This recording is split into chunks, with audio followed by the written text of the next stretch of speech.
Good morning, Hallowed Haven family. This is After Dawn, the show where we sit down to have a cup of coffee with the cast, crew, and creators behind Hallowed Haven Studios productions. I'm Bloodied Porcelain, filling in for Grizz and Tink, because today Grizz gets to be on the other side of the microphone. In episode 7 of City of Smoke, titled Empty, the coterie started with some awkward tension, discussions about the drama that unfolded at the end of episode 6, heart-to-hearts, minor mental breakdowns, heavy emotional tolls.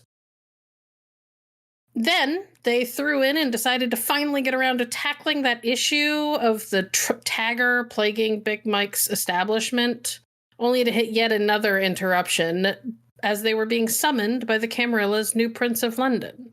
Some boons were levied, threats were made, and Jazz was, well, hinted at. But I'm not just here to recap the episode. I want to welcome the voices behind Ivy, the blue-haired menace, and Megabe, the Prince of London. Welcome, Grizz and Termite. I'm not sure who thought it would be a good idea to lock the three of us in a room together. That was so much better than what I do. I'm so ashamed. What have I been doing these past 2 months? This is what happens when BP has to vamp. All right. So let's get down. I see what you did there. Let's get down to asking some questions, shall we? In this last episode, Ivy was probably more emotional than we've ever seen her in the show so far. Spent a lot of time crying. Made some apologies. Agreed with Alexander that the two of them needed to do better by their friends. Termite, can you tell us a little bit about what exactly was going through her head? There were a lot of things going through her head. Screams. There was a lot of that, yes. But it was a lot of emotions that she's kind of just shoved down at every opportunity in the past. But some recent things have led to that not really being an option. And the situation with Logan kind of brought a lot of that to the surface, and she had to deal with it. Wait, so you're telling me a Termite character has trouble showing and processing emotion until they hit a critical mass? I would never have guessed. Wow, weird. I wonder where they get that trait from. I don't know. That's crazy. Crazy It's town. a mystery.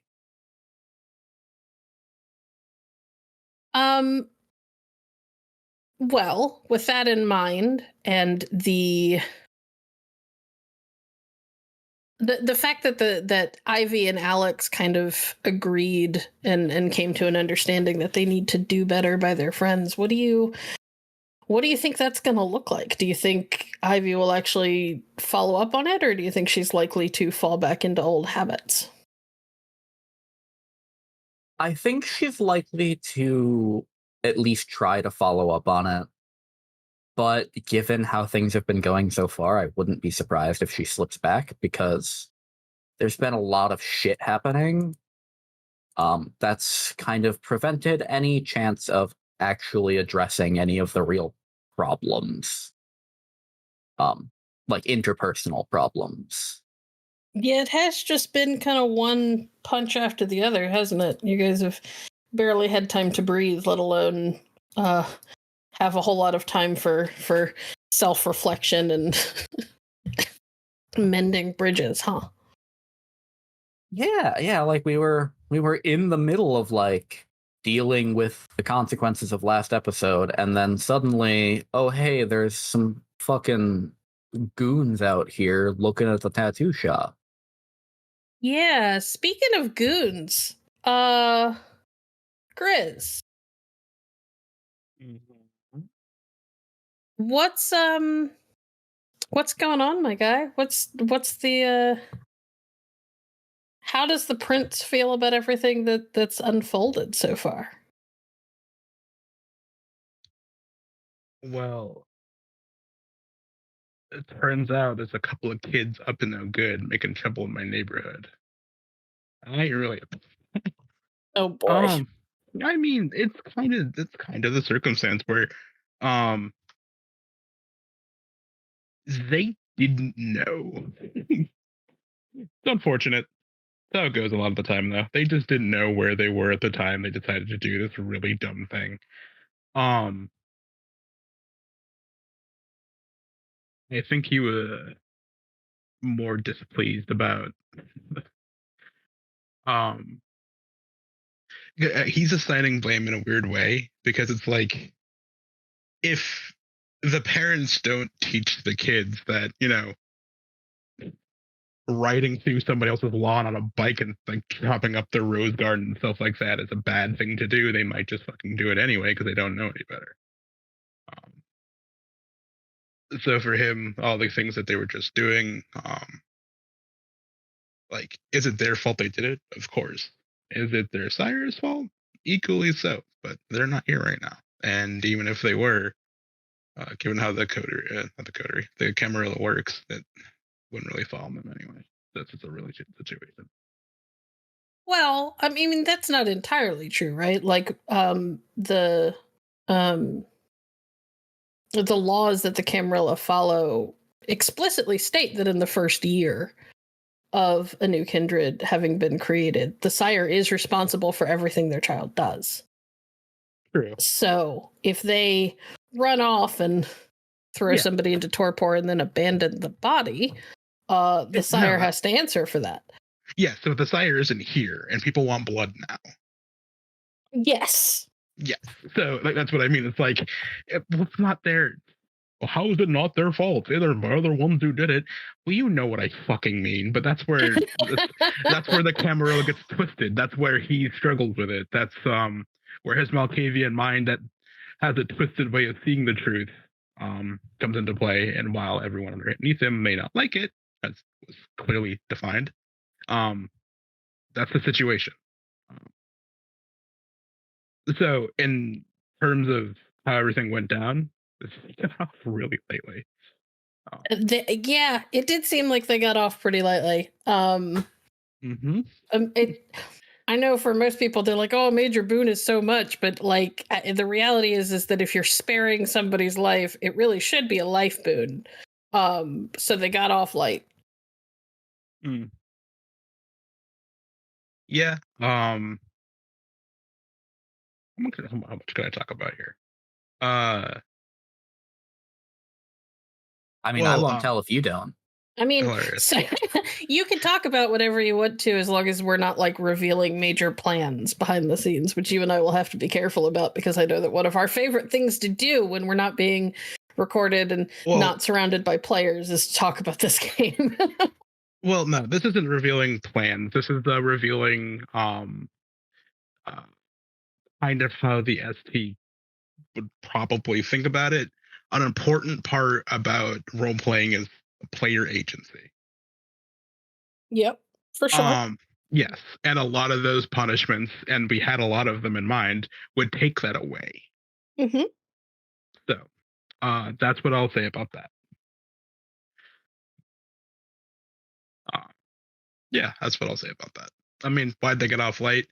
Well, we want this to last for a while, guys.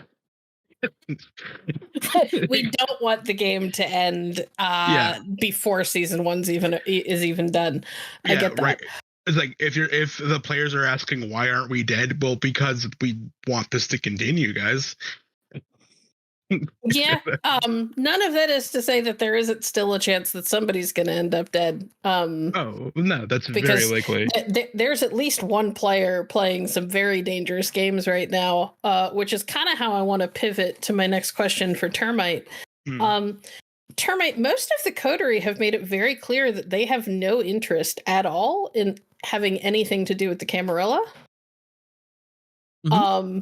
And Alana just like sold out information that was given to the whole coterie to try and buy her way into the Camarilla. How is Ivy feeling about that? She's not feeling great. she hasn't really had the time to process what's going on. But once she does, it hasn't it's not gonna go well for her. She's probably gonna be a little upset at Alana. Yeah, I would imagine, considering Alana had just blasted you guys for not communicating with her enough, and then sort of turned around and did the opposite of communicating with you guys at the tail end of the episode. That's gotta be a lot to try and grapple with. Oh, yeah, it very much will be. And all this in the middle of Ivy's sister being fucked with by kindred of unknown origin. Mm. Before I continue talking, hey, Grizz, would you care to elaborate on what's going on? You had your opportunity to ask him. No, I'm good. We're not going to question the prince. The less that's said in the presence of the prince, the better. Well, you told them plenty. You all did. Oh, yeah. Like I said. But also, what we said was kind of what needed to be said for us to not just get killed, most likely. Mm. Yeah, I mean, he got plenty of useful information from y'all, though. Like your names.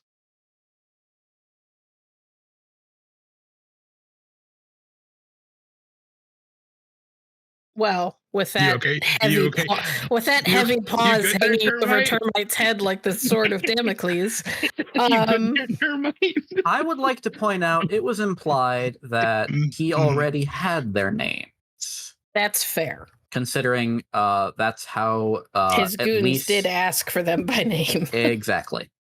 No, he didn't have them, though. That's not his job. He doesn't need to know your name. At the very least, he had access to the information, so them giving him their names wasn't. He would have gotten it anyway. Yeah, exactly. There's power in that. So that being said, we didn't just find out things about, or the prince didn't just find out things about the coterie. The coterie found some things out about the prince and the tensions in the Camarilla around their situation in London, because the seneschal made it very clear that she didn't give a fuck what the prince said. The second y'all gave her an excuse, you were dead. That's not terribly surprising. That wasn't. Yeah, there were a few things that caught me off guard because that wasn't really the OG, but fine. Yeah, Ivanka was surprising to me because I didn't think she was. Yeah. Ivanka was a surprise to me. So.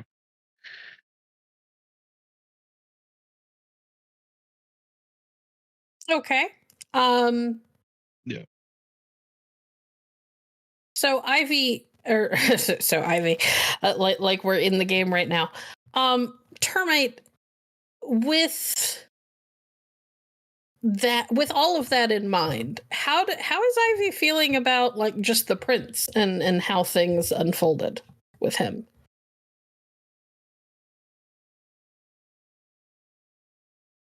A part of her feels like she can almost trust him, which is infinitely worse than she felt like it was going to be.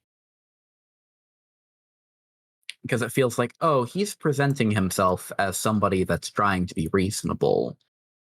What does he want from us? Your souls. It seems to be a pattern with Ivy, because it seems like if people are nice to Ivy, Ivy's first thought is, how is this going to go poorly for me? I want your souls. It's fine. Don't worry about it. I mean, when you deal with mostly criminals and people that deal in drugs, generally nothing is free. there's always going to be some kind of price, even if it's not obvious.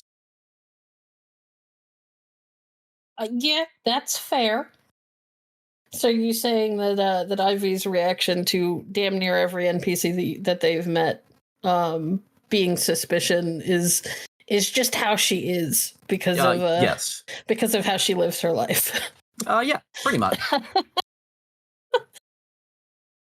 Rough. Termite's playing a shady character who has trust issues. Here, try this free funnel cake at Costco. Why is it free, huh? Why is it free? How many drugs did you put in those? Grizz, what would you say what were your inspirations behind the prince? Because he's definitely not what people would expect, I don't think.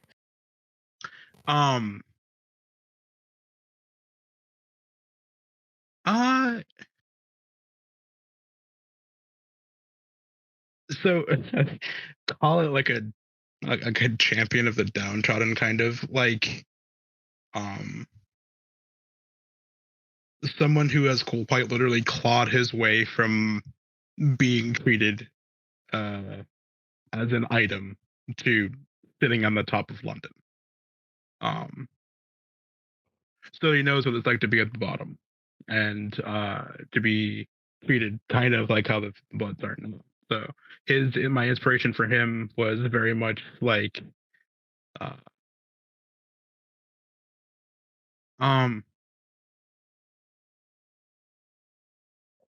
don't want to say Captain Jack Sparrow, but like a less sane version of that. Someone who tried to do the right thing once and got burned for it, but still tries to do right. And I don't want to say much else because I think these are points that are going to come up later. If they talk, that's fair. Yeah, I keep on saying if they talk to him again, I'm pretty sure they're going to see him again, whether they like it or not. No, I'm sure we're not. You can go ahead and keep talking. I'll just sit over here and listen. I mean, yeah, and there are also points in the character art that I don't know if the players were able to see, but there are a few things about his art too that you might notice. It'll give you some clues. Yeah. Inspiration. Just like any adventure novel or fantasy thing where they like the characters like encounter that one crazy guy that's going to help them do something really like, wait, this will never work, it's insane, that's why we're doing it, hits the button and they launch into the sky. Like that's kind of inspired by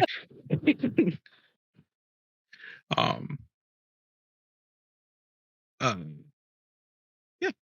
And I also just kind of wanted a different take on Prince. That's why I picked a Malkavian. All right. Well,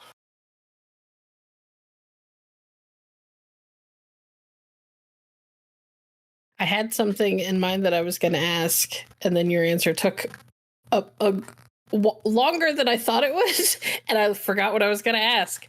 How dare you? Here we go. Termite. What? So there has been a lot of there have been a number of times since the start of the season where the whole coterie has kind of decided, without having any open conversations about it, that they're just not going to include Gabriel in a lot of their decision making and plans. Like, they always plan for him to be there, but they don't seem to want to clue him in on anything.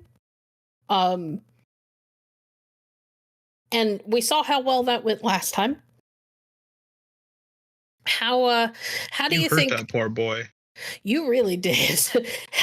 How do you think Ivy is feeling, given the hurt that Gabriel at least showed I know he didn't verbally express it, but it was pretty clear by the look on his face and in his behavior and mannerisms that he was pretty upset at not being clued in and being the one to kick off all the violence because of it. I think she's got a couple thoughts going through her head. On one hand, she does feel bad, because obviously she would rather not have to keep secrets from her coterie mates. But on the other hand, one, Ivy has seen, or at least listened to, Gabriel's conversation with the Giovanni.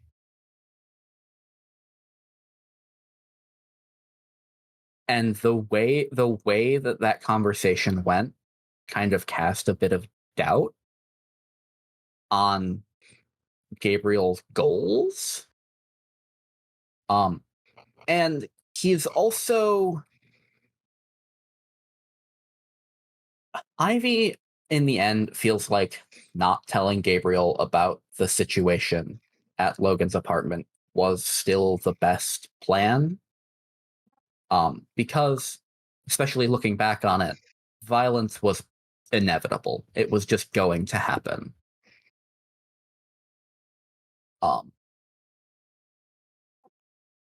She just didn't think far enough ahead to be like, okay, we should probably at least, like, if we have to sign in, not use our real names, but still not tell him exactly what was going on, just because she's worried that he would say something to somebody and it would blow up way faster than she had intended it to.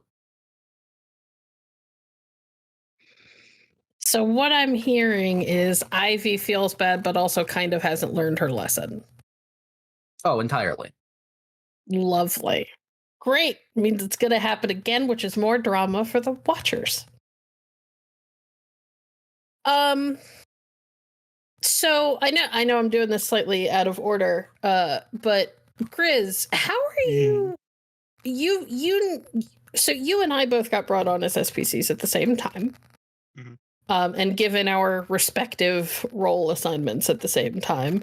But you've also had to be the one out of the major SPCs who has had to wait the longest to get introduced. Did that give you plenty of extra time to sort of like really hone out how you wanted to present your character? Did it just make you anxious? Right.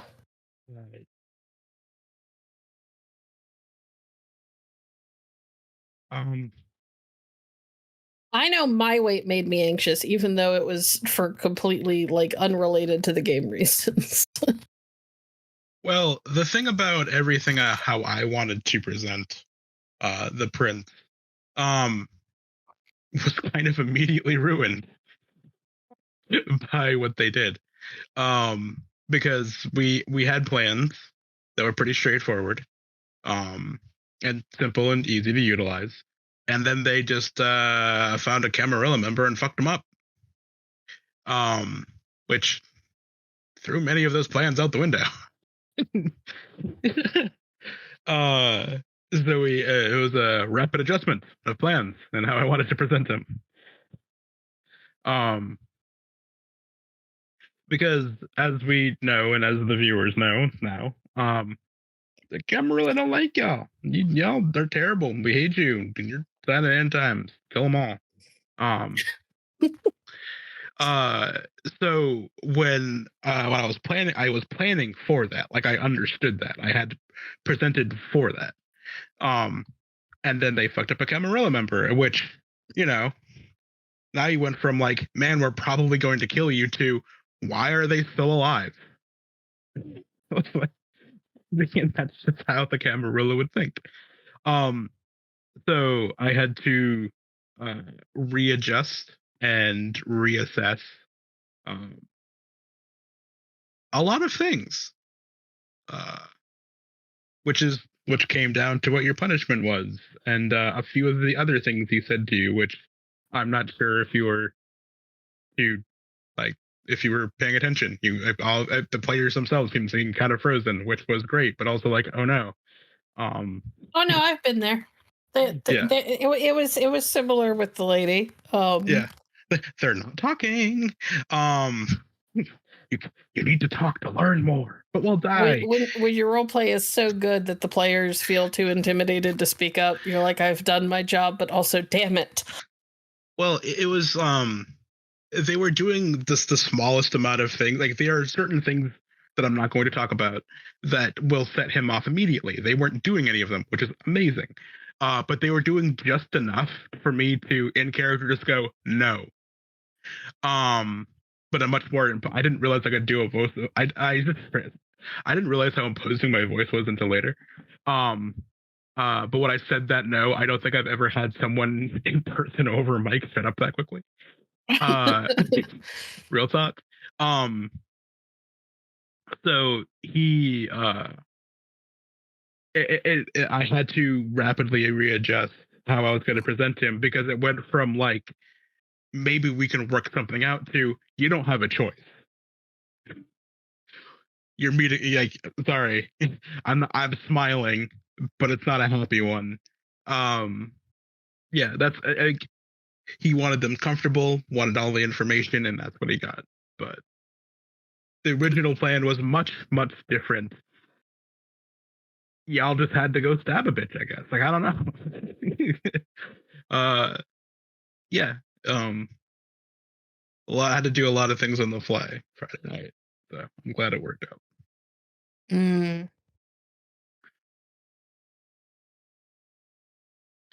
So, trying to think of what I can ask. Just go ahead and ask. I'll say yeah or no. I wasn't thinking about you, bud. Oh, for Termite? Yes. Oh, well.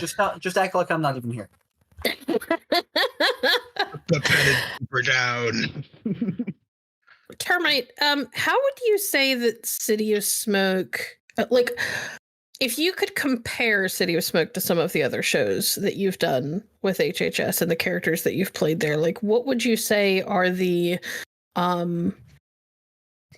biggest differences and similarities between them? It feels weird to be playing a vampire game and be in a situation where I feel like significantly less powerful than I do in the hunter game.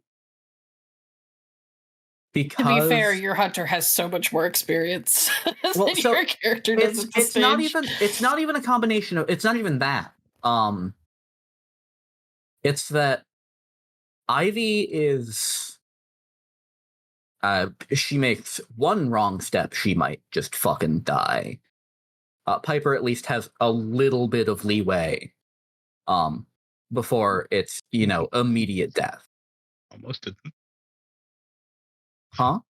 I'm just like, almost didn't. I remember that sniper shot. Got lucky, motherfucker. Yes, I did. Correct.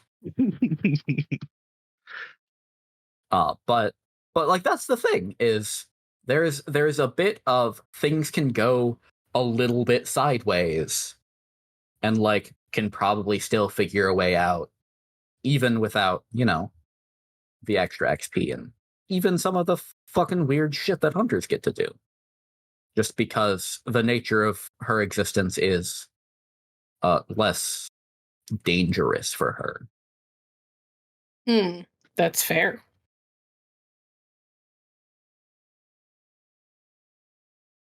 What would you say are the similarities between the different games? I fear for my life every Friday. You know what? there is a distinct similarity between these last three games. Sure, you were an SBC in one of them, but I've been able to almost kill you in every single one. That'd be a similarity. Yeah. Hold on a second. No. I'm just saying. Let's say the hunter game. I actually tried to kill you. Instead of apotheosis, BP had to make sure I wasn't there so I wouldn't kill you. And then, yeah, this one.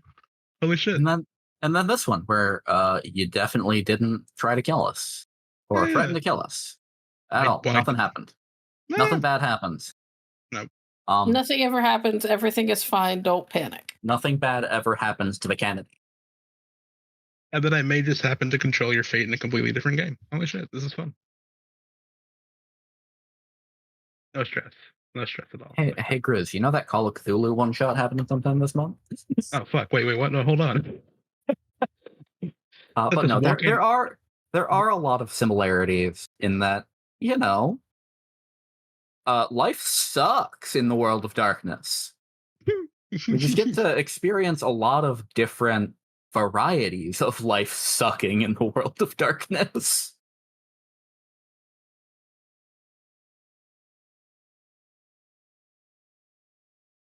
That is very, very fair.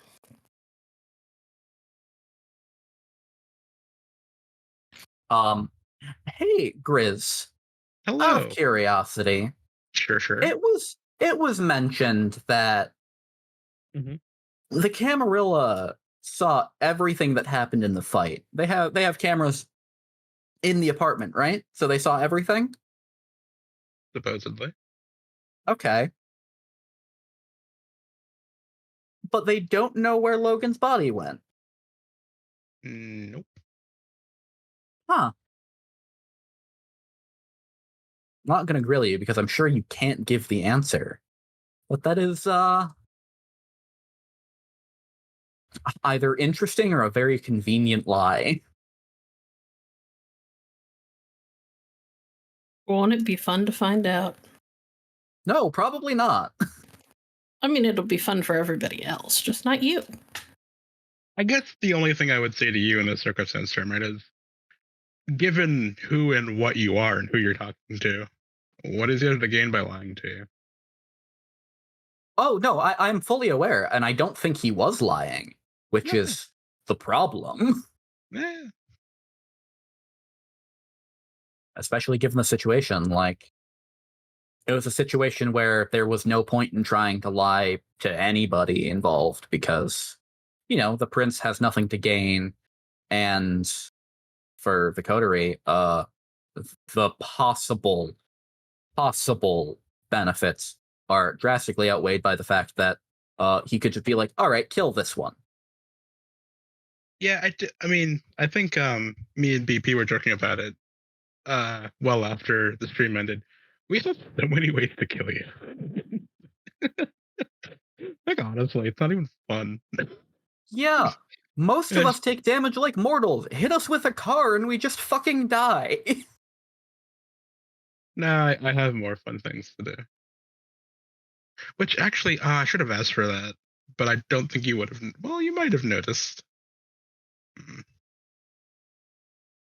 Maybe keep that in your back pocket so that you can do it later.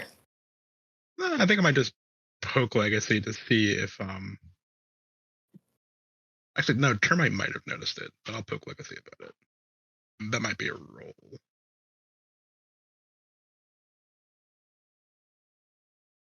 Although I will say, I'm curious. The prince didn't ask how we got Logan's address. No. Nope. Was that a situation of he doesn't care? Or he's been watching long enough that he already knows? Let's be real. Do you think he'd actually tell you? I mean, no, probably not, but I'm curious if I can bully Grizz for an answer. Because I think I know the answer. Give me 1 second, I gotta be right back. Oh. Man, this episode is going to have so much editing to do. I'm so sorry, Termite. I mean, everything else just giggles for like 30 minutes. I don't know how you get a full episode out of what I did. I just rag on people for 30 minutes. Okay, I'm back. Welcome Sorry, back. I apparently left the stove on. Oops. Oh, Jesus.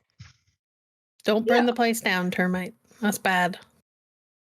Yeah, I could have sworn I shut it off. I don't know what's going on. But okay, we're good. I'm back. I don't remember what I was saying, though. Yeah, I don't think you can bully Grizz into it. If only because even if Grizz were going to tell you, I would say don't, because I'm pretty sure Legacy would be pissed at both of us. So Oh, no, it's just like the implication is just like, you're going to bully me? You trying to bully me? What's going to happen here? You don't have the power. All right, let's cut the recording here. All right, Grizz, tell me what you know. all right, bitch. And what my response would be? Should I asked? Oh, it doesn't leave the call. What are you talking about? Jesus. Get back here. No. But yeah, no, I wouldn't be surprised if the prince already, more accurately, if the prince's people already knew the answer. That is quite possible. So, Termite, question specifically about you, because I don't think we've ever talked about this with you before. What's your favorite discipline in V5? Oh God, I don't know.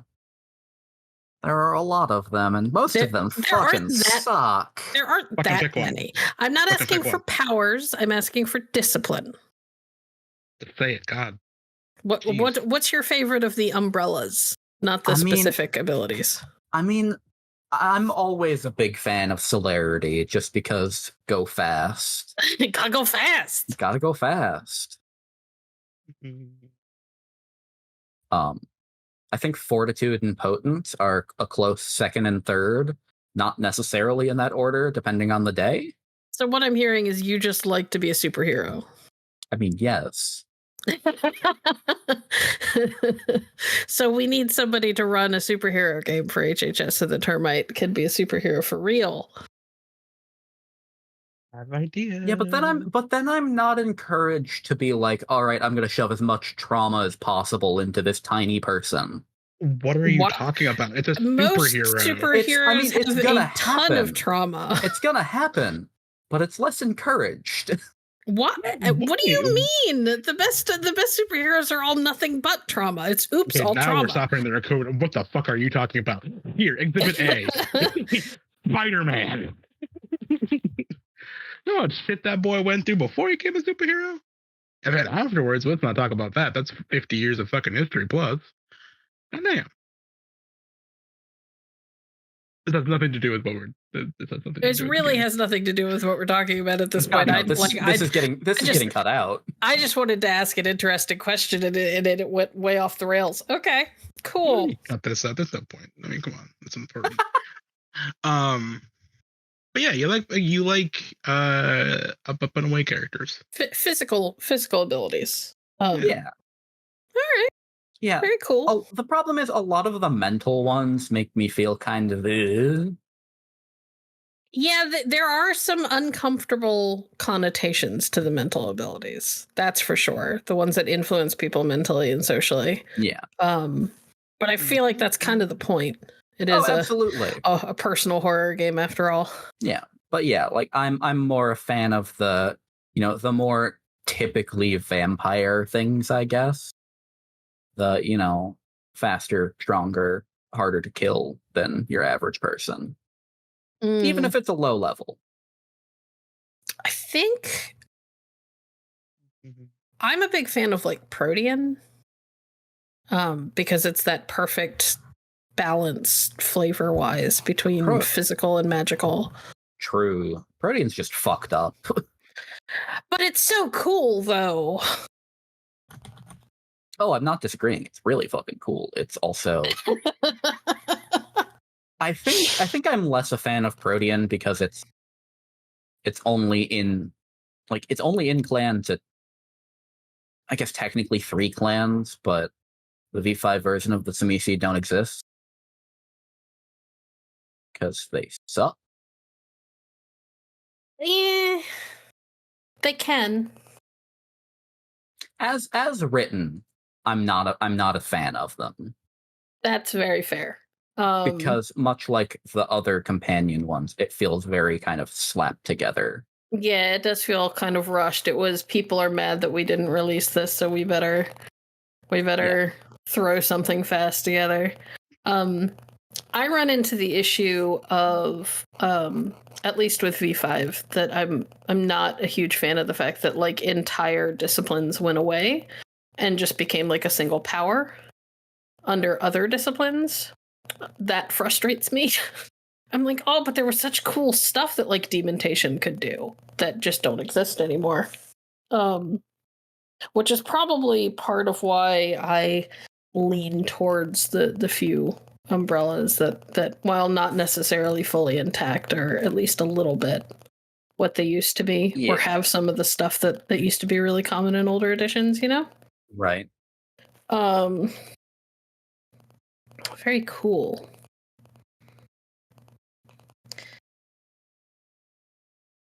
Grizz. Hi. Sorry, we kind of went off on a tangent. We can't talk about superheroes. Let's just go about do you have a favorite discipline? I do. And? I won't say. Why? Answer the goddamn question. Piss off my character enough and you'll see it. Okay. Yeah, that makes sense. Okay. All right. That's kind of what I figured. Yeah. Fucking hate Dominate. Dominate's one of those ones that makes you really uncomfortable even while you're using it. Mm-hmm. I mean, there are a few abilities where I was like, oh, make him mad, please, someone. You want some horror in this game? Let's see it. No, please don't use demontation on me. Well, I mean, there are other ones. Also, you're the ones that dominate. That's not the one I was talking about.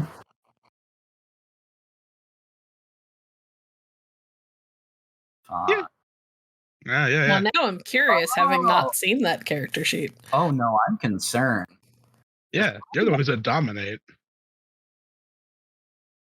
I know what I'll have in clan. You don't, do you? Oh, look at you being a V5 knower. Look at you. Fuck you. This is going to be the weirdest Afterdawn we've ever had. I don't know about that. No, I don't think the weirdest. No, I feel like this will be the weirdest and most chaotic. Not the horniest, but certainly the weirdest. We've tried to have it horniest. It doesn't work. Oh god. Having listened to some of the Afterdawns from Wayfarer and Apotheosis, yeah, it does. No, that's different. That's completely different. We don't. Anyway. We don't want that crowd. We don't want that. I do think not for horny vampires. We don't want that crowd. After dark. No, we don't want that. What is that, like noon? Welcome to Afternoon, the show where we talk about a horny vamp. At the only time of the day where they can't get to us.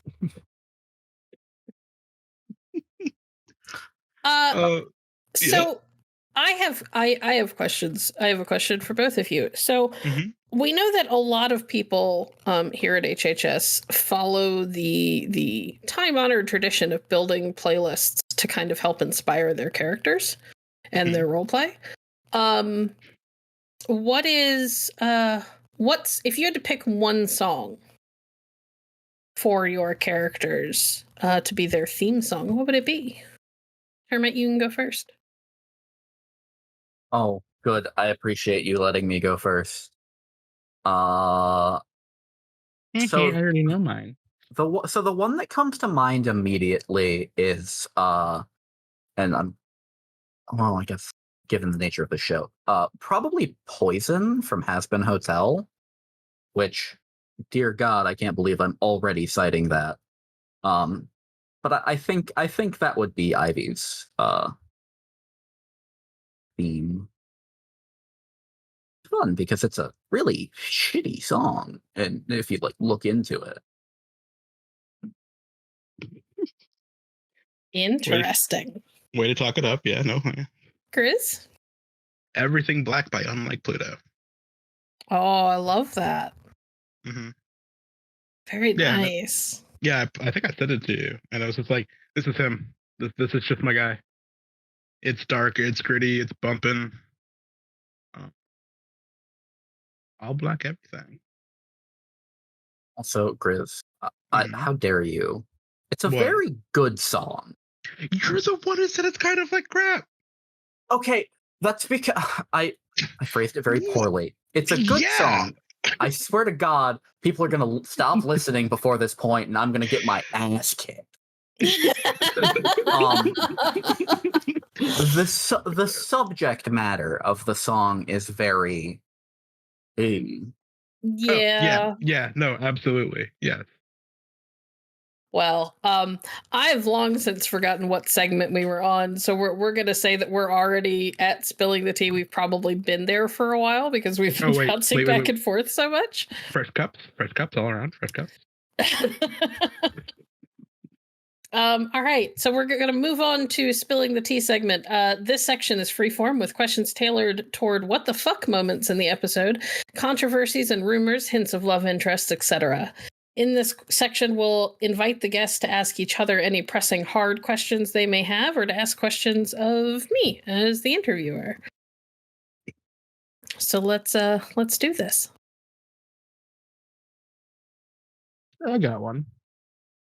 EP. Yes? Did you like my prince? I did. I especially liked the Malkavian flavor that you threw into him, where his accent changed 4 times throughout the episode. Yeah, that was totally on purpose. It's not because I was up since like 4 a.m. But yeah, it totally wasn't 2 monsters deep, and then finally I get to play the character. Yeah, that wasn't what it was. So tired. No, I do. I really liked the prince. I think I like the prince, and weirdly enough, I think the fact that the Princess Seneschal is so adamantly against what he's doing kind of makes him even more interesting.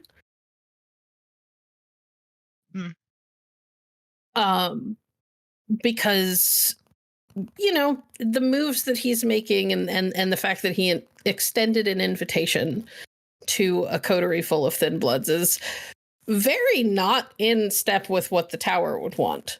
And I think the idea that there are people around him that don't agree and are willing to make that known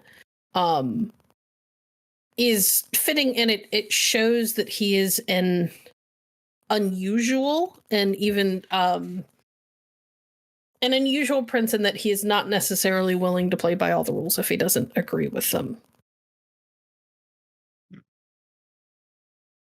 Which is cool, because I think most people, when they find out that they need to be the prince, are like, no, I'm just going to be in lockstep with the lore and the rules, because they know that the tower can snatch away their position from them at any time if they want. So I thought that was very interesting. I really dug how quickly he could go from being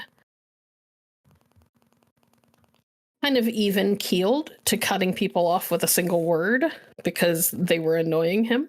I thought that was very cool too. Dang. All right, now I have a question for you, Grizz. Mostly Cool. because I can't remember if it's been turned on you or not. Fuck, okay. marry, kill. Oh, wait. For my own court? All right, that's easy. No, for the fucking coterie. You didn't specify, bitch. No, you've asked this question 3 times, Grizz. Yeah, I keep forgetting you edit all of these and you know my little bits and pieces. I know what you do, motherfucker. No, my own power. I know you are. I'm an asshole. I know. Fuck, marry, kill.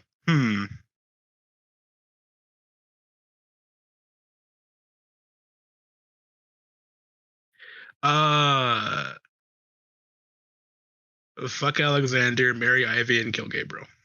No, kill Alana. Yeah, there it is. Wait, repeat that? Because you swapped and now I can't remember who's what. I said fuck Alexander, marry Ivy, and kill Alana. That's an interesting choice. Yeah, that's Welcome to That's- Malkavian, y'all. What did she think was about to happen? That doesn't seem sane. Yeah. correct. Yeah, no. Yeah.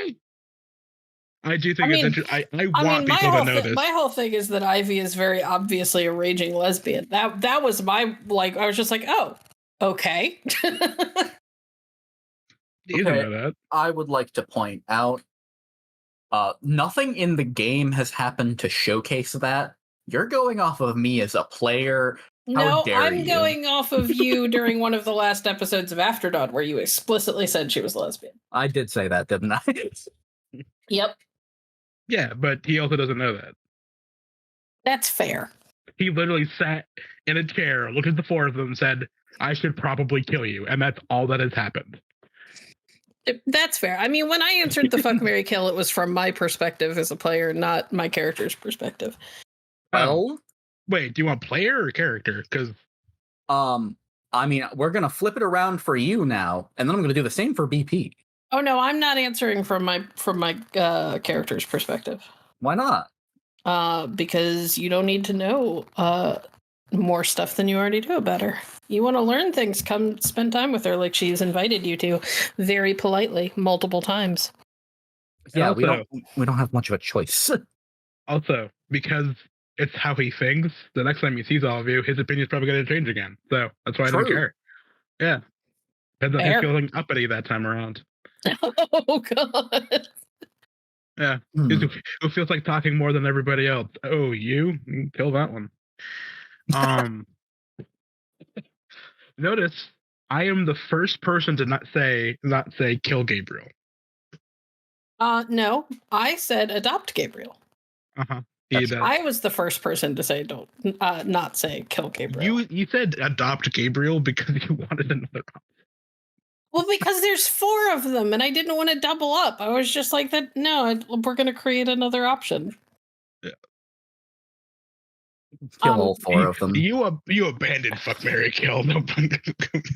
I answered fuck, marry, kill. I just added another option because there's 4 people. I'm just saying you said you did say adopt. I'm just one of the few people who didn't say kill Gabriel.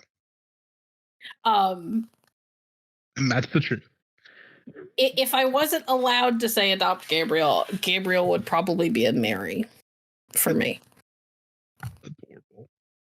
Hey, Grizz, where does the 4th member of the coterie fall?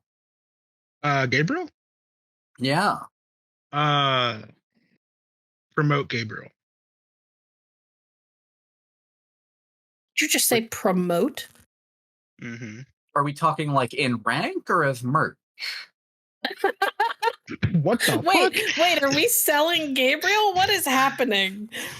I said I would allow him through my own will and fuck what everyone else thinks. I would allow him to become full-blooded, if possible. And everything that implies.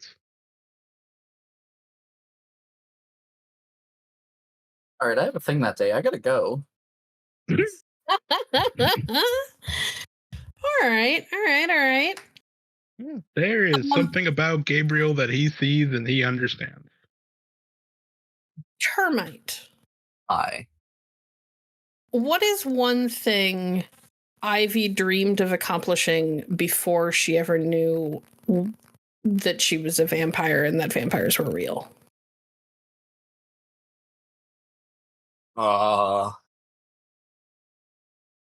Hold on, give me a second. I don't have an answer ready for this. Because realistically, before her embrace, Ivy was In a bad way. Yes. Very much focused on the present and didn't give a shit about the future. Okay. I mean, it's a valid response to say that she didn't really have any particular accomplishments that she was trying to do except to survive. She didn't even necessarily have that. Well, that's depressing. Okay, it's not okay. She didn't care. Like I said, she was focused on what was happening here and now. Everything else is, if it happens, it happens. Otherwise, yeah. I love that. Okay. I can't really ask this question of Grizz because it would say too much about his character's history. Go ahead and ask. I'll say yay or nay depending on what it is. I mean, I was going to ask the same question. Oh, what was he doing before? No, what was one thing he wanted to accomplish before he knew that vampires were real, let alone that he was one? Like before his embrace, what was one of his major goals? You know what? I think I actually want to answer this. Are you allowed to answer this? Yeah, it doesn't affect anything.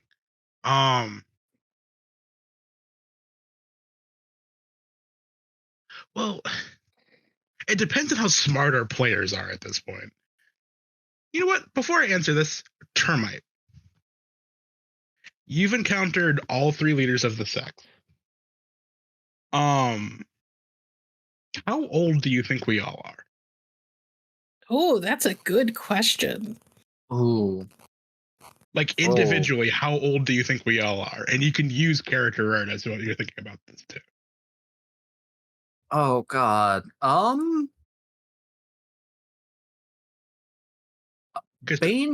Bane definitely strikes me as being like 3-4 centuries old. And I would probably put the lady in a similar bracket, if a bit older. I'm gonna be honest. For the prince, I'm feeling 250. Okay. Oh my God, it still doesn't crack, y'all. My goodness. I'm gonna be honest. I have not paid much attention to fucking anything. Okay. I'm very bad at paying attention to things. Very good. No, I was just making a black doesn't crack joke. Jesus Christ. We don't age, baby. I picked up on that. I was smiling. Yeah, no problem. I'm saying it for the audience because we're not stupid. on camera. Yep. You're not stupid. Be nice to my friend. Or you will face the consequences. For me to bully you, I'll fucking do it. So because of that, I'm gonna give you this is an Astron exclusive. Because if you listen, you better listen, y'all. The only thing he wanted prior to his embrace or finding out he was a vampire was freedom.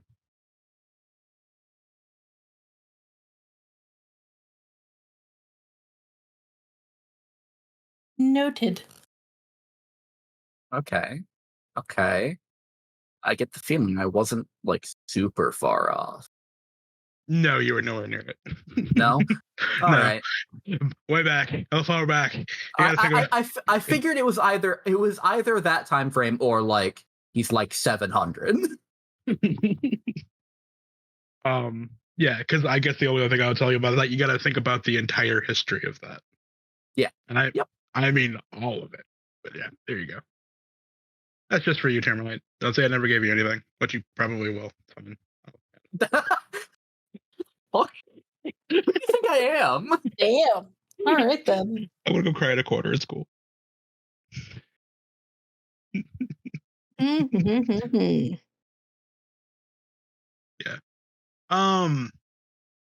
Any other questions, Termite? You never know we're gonna be able to ask them again.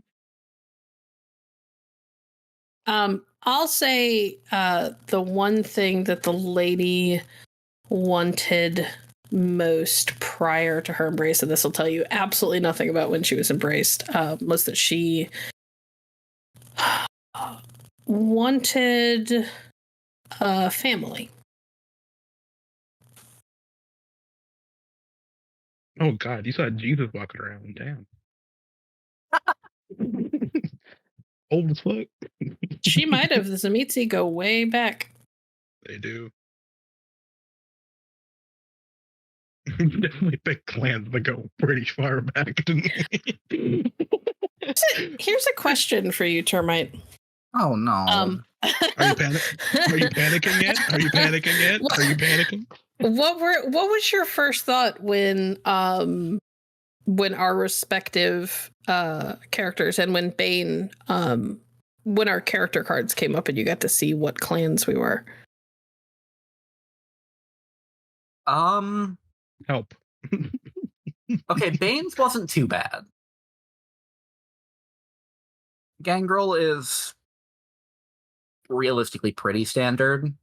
Obviously, he could fuck us up if he wanted to, but realistically, who can't? Right.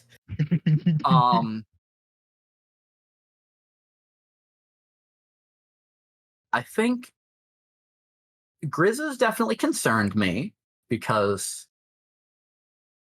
if anybody sees a Malkavian, especially a high-ranking one in the Camarilla, and isn't immediately terrified, they're wrong. They haven't been paying attention.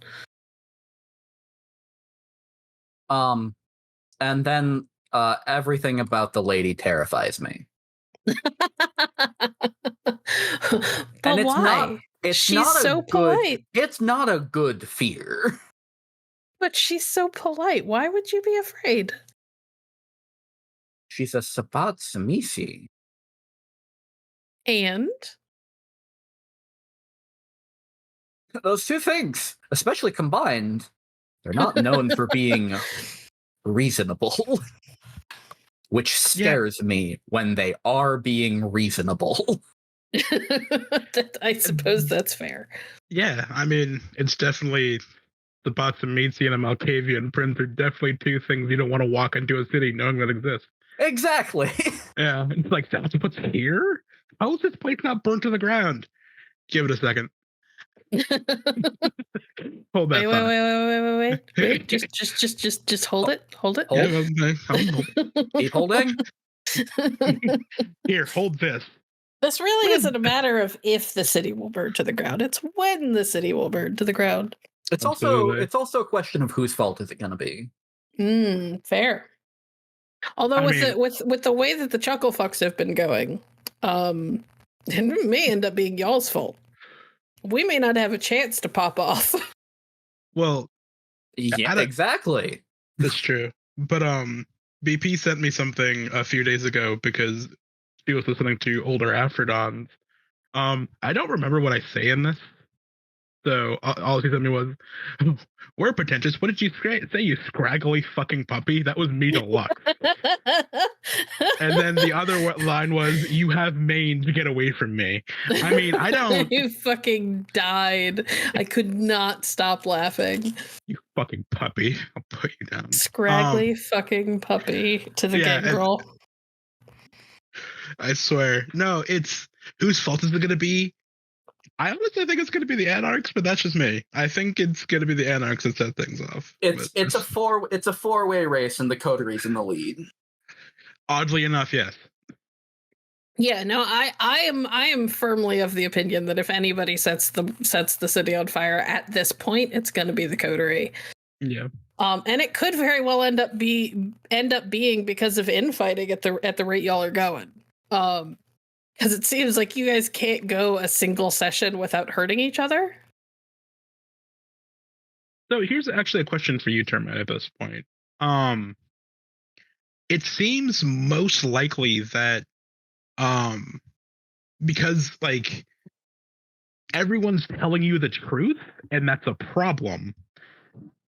It just also kind of seems that you're probably just gonna stay independent. Does that make sense? That is the preference.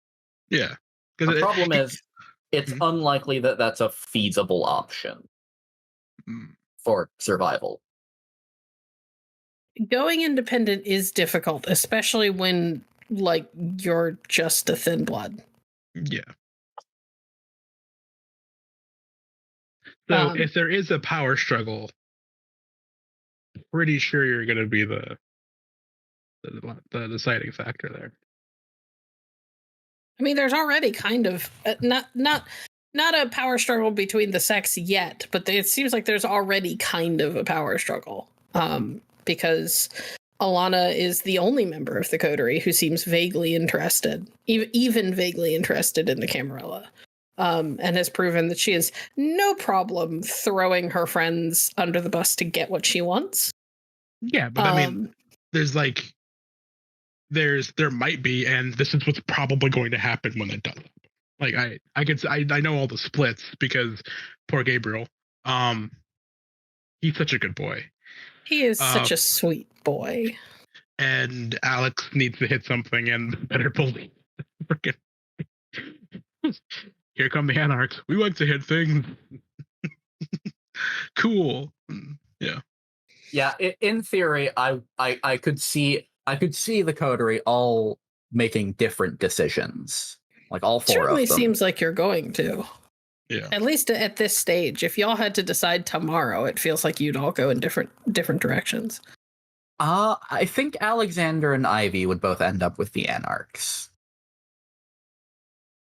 But would you be happy about it? Probably not. Okay. I mean, it's nice to know that you'll side with the losing team.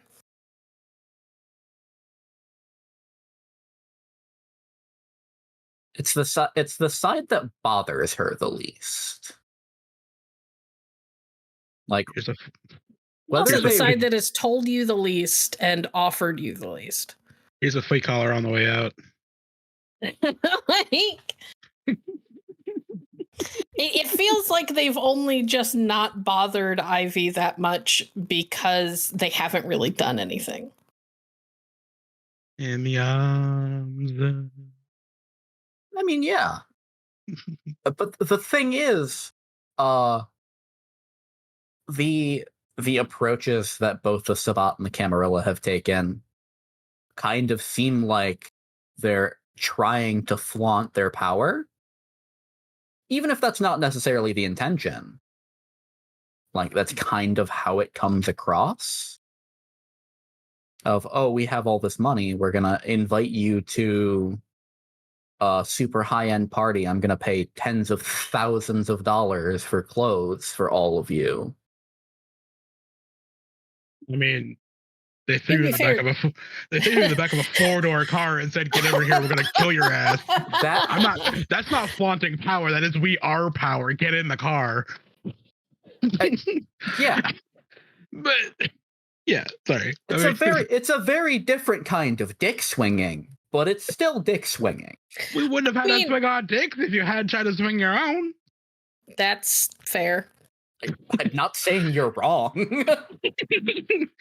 What cracks me up is that the lady was very upfront. The lady said, "No, this is my business. Like, this is how I make my money." It, I don't like that. Just happens to be where she spends a lot of her time. What did you want, for her to invite you to a fucking diner to talk about secret vampire things? I mean, I think almost any other approach would have been better, considering we're all a bunch of poor motherfuckers. But plug on the plate. Throwing it out there again. But plug on the plate. Listen, I wasn't going to put that in the write-up. I asked Legacy first. I said, "Are you sure you're comfortable with this?" And Legacy said, "Fucking do it." I said, "Okay." Yeah, I think the only displayer of power, well, I mean, other than him just being like, "Yeah, I'm the prince, what's good, bitch," was him just like pointing off the balcony into the lounge where everyone was, and saying, pretty much saying, "Everyone down there wants to kill you." Keep that in mind. Yeah, but sending goons to fucking like case a tattoo shop and then like coming up to people in the middle of a park and saying, your your presence is demanded, call your friends. Mm-hmm. You could have told them to run. Then they would have just died. Maybe. See, this is very similar to what I ran into, Grizz, at the end of my first episode, where they all tried to say that I was forcing them to behave a certain way, and I was like, I didn't make y'all roll any dice. Yeah, I didn't say a Y'all word. decided to go along with things and are now trying to blame me for the fact that you don't like what you decided on. Because we're going to meet the Camarilla eventually. Yes, like one way or another. That's just how the game was going to go. And how the world was Especially going to when go. you put a member of the Camarilla into torpor. Yeah, I mean, like all you had to do was go, you know what? Fuck this guy. Alana, let's go. And then leave. Flip side, I'm not sure that Alana would have gone with them. Also, we then, with how things had gone, I'm pretty sure would have just had a frenzying Toreador running after us. Because the initial goal was to basically be like, all right, fuck this guy, we're leaving. And then things escalated. And then things popped And then off. things escalated again. Oh, here's a question for you, Termite, because we've been at this for like an hour and 10 minutes now, I think. Well, yeah, but we had a bunch of points where we had to stop, so. Yeah, it's all good. Question for you. Like, sure, things escalated, but you had a moment of like, all right, let's just get out of here before things get worse. And then Alex just threw out that fucking bomb at the dude. Guess what? I learned about Diallory, motherfucker. That's a very clear and intentional threat. Oh, absolutely. Yeah, to be fair to Alex, however, the guy pushed buttons. The guy goaded him hard. Like, I don't blame Alex at all. I probably would have said something similar. How are you going to handle his temper in the future? Because there are going to be people who goad you in the future. How are you going to handle him? The problem is, I'm really sure I really have a way to try and handle him, other than, God, let's hope Alana can work her magic and talk him down. Yeah. Yeah. This is a question for the future, because there are going to be other powerful vampires that roll up in your shit and make you feel small and tiny. Is he going to keep putting up with it? That's my question. Yeah. Welcome to having Baby Bruja in the party. That's just something y'all have, like, that they'll have to learn to navigate. That's not going to help. Just think about it. Yeah. I said this to Solomon, but he and I are playing the 2/3 of a Bruja that don't know how to think. Yep. But at least instead of being angry, Ivy just rushes into problems. I'm not sure that that's better. It's not better at all. Mm-mm. But at least there's a chance that problems can de-escalate. One of you is angry, one of you is rash, and one of you is selfish. And then there's Gabriel, who half the time doesn't know what's happening. Yeah. Y'all are He's gonna a good get boy. killed. He's such a good boy and is so clueless. Y'all are gonna get him dead. Also, I'd like to point out, let's be honest, Gabriel has a lot of shit going on behind the scenes. For sure. Bathroom necromancy. Yep. Bathroom necromancy. But his behind the scenes stuff has not it has never been done in a way that was going to put somebody else in a bad position so far. No, that's fair. I mean, he did do it in the grandmother's bathroom. Sure, but what he was doing was not something that was destructive or liable to hurt anybody. It was he garnered information for himself. Yeah, not until potentially does another 2-3 ceremonies there, and then suddenly the shroud is torn to shit. Well, that's... Oh no, the shroud turned that's to its shit, own sir. risk. This is a Wendy's. That's its own risk. The next necromancy at the Wendy's drive-thru. Termite, who so far is your favorite SPC? And that includes ones that just Legacy plays. I'm just curious. Don't make me answer this question. I'm gonna make you answer this question.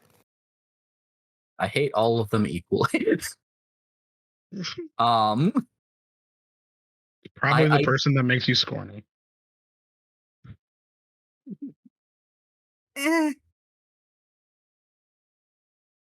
I mean, I am a fan of Bane's Ghoul Star.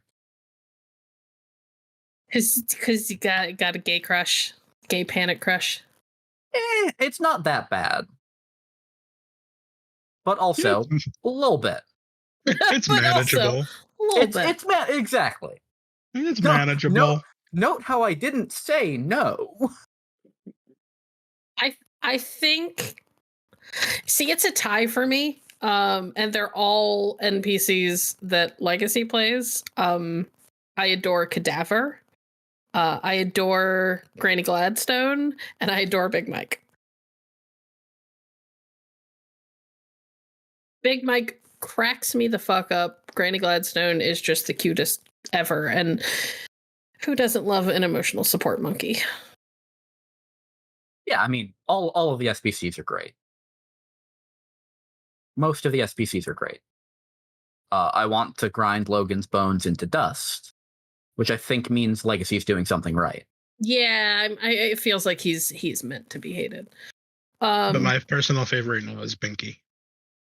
Binky is hilarious. I kind of forgot about Binky because he's only been on screen once, but he was amazing. It's fine. He's a Nosferatu. That's what they do. I love Binky. It was just like, I don't know what you're going to do with this character. I have no idea what's going to happen, but here we go. And then it's just like, go get in the car. I'm like, oh no. Get in the car. Get in the car. It's like, oh boy. It's just, so this is what's happening. All right. Do we have any more questions for each other? Nah. All right. Well, this has been another episode of After Dawn. Thank you for listening. In case you were wondering, these episodes are dropped Thursdays at noon for our $5 and higher tier on our Patreon. They are released to the public on our YouTube 1 month after that. So think about subscribing so that you can be up to date with your talk news for Hallowed Haven Studios. Goodbye, everybody.